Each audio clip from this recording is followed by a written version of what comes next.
Good morning, everyone. Today we're going to read The Emperor's Egg by Martin Jenkins, illustrated by Jane Chapman. Down at the very bottom of the world, there's a huge island called Antarctica.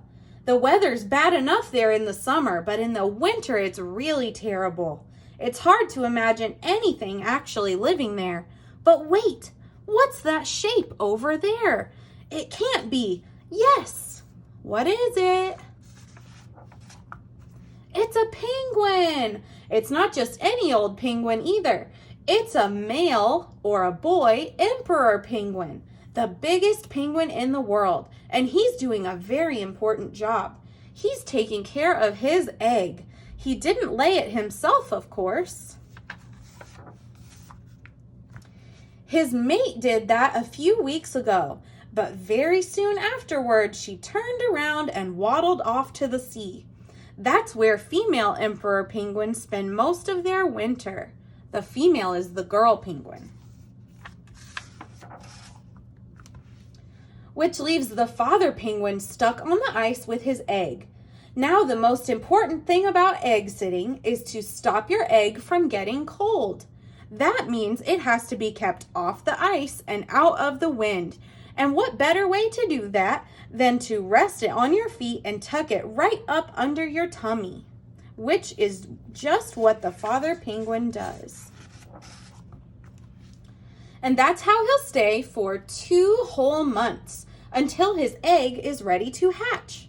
Can you imagine it, standing around in the freezing cold with an egg on your feet for 2 whole months? That's a long time. What's more, there's nothing for the father penguin to eat on land. And because he's egg sitting, he can't go off to the sea to feed. So that means 2 whole months with an egg on your feet and no dinner or breakfast or lunch or snack. I don't know about you, but I'd be very, very miserable and hungry too. Luckily, the penguins don't seem to mind too much. They have thick feathers and lots of fat under their skin to keep them warm. And when it gets really cold and windy, they all snuggle up together and shuffle over the ice in a great big huddle. Most of the time, the huddle trundles along very, very slowly. But sometimes when the penguins get to a particularly slippery slope, oh no, what's going to happen? They slide down it on their tummies, pushing themselves along with their flippers, always remembering to take care of their egg and trying hard not to bump into each other. And that's how the father penguin spends his winter, until one day he hears a chip, chip, chip. Look, his egg is starting to hatch.